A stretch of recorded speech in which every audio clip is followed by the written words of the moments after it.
C'est un chef-d'œuvre de la nature que vous allez maintenant découvrir, une toute petite île de l'archipel indonésien.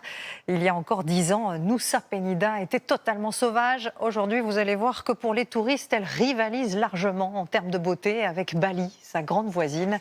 Marion Laouamène et Mathilde Delvigne. On la surnomme l'Étretat du bout du monde.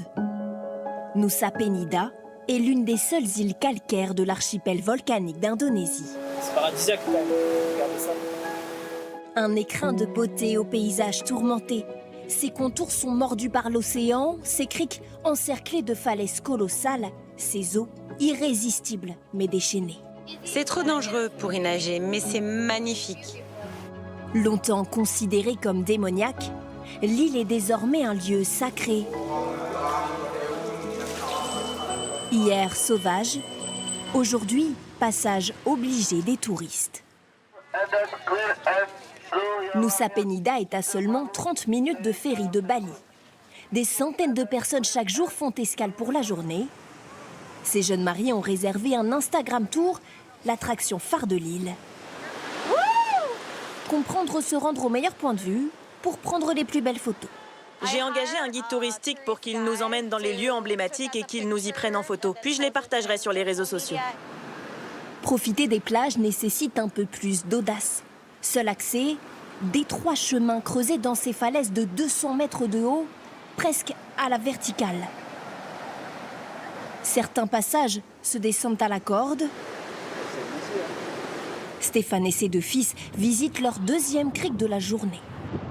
On n'en peut plus là, c'est la première fois que je fais autant d'efforts pour descendre sur une plage. Ça se mérite, depuis ce matin ça se mérite, mais on est récompensé tout de suite. En photo je pense qu'on ne peut pas retranscrire ce qu'on éprouve, il faut venir, il faut faire l'effort. Effort largement récompensé par ce décor de cinéma, l'eau turquoise des plus belles cartes postales. Époustouflé, c'est vraiment gigantesque, on ne s'y attend pas d'en haut. Voilà, c'est un paysage qui restera vraiment dans mes souvenirs, à jamais quoi, gravé. Mais Nusa Penida n'a pas toujours émerveillé. Face à Bali, l'île des dieux, elle était l'île des démons. Une communauté de religieux s'est donc installée dans ses entrailles pour l'apaiser.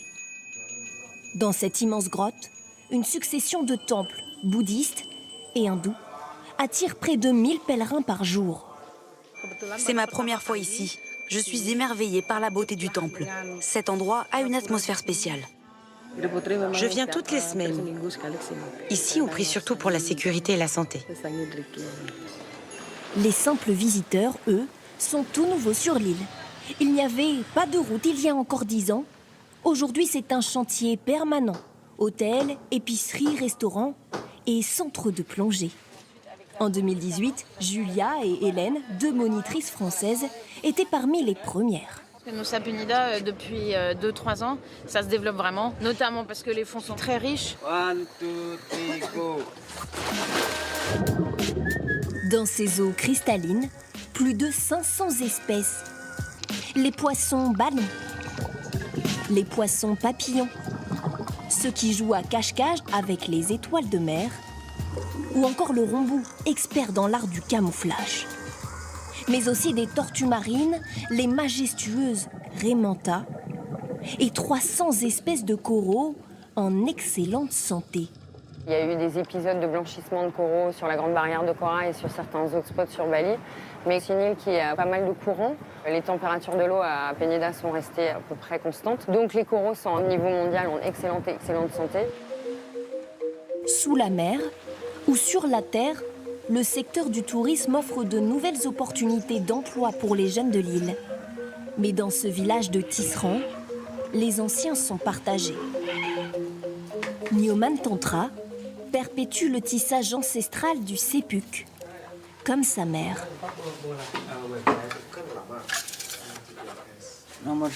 J'avais 10 ans quand j'ai commencé à tisser.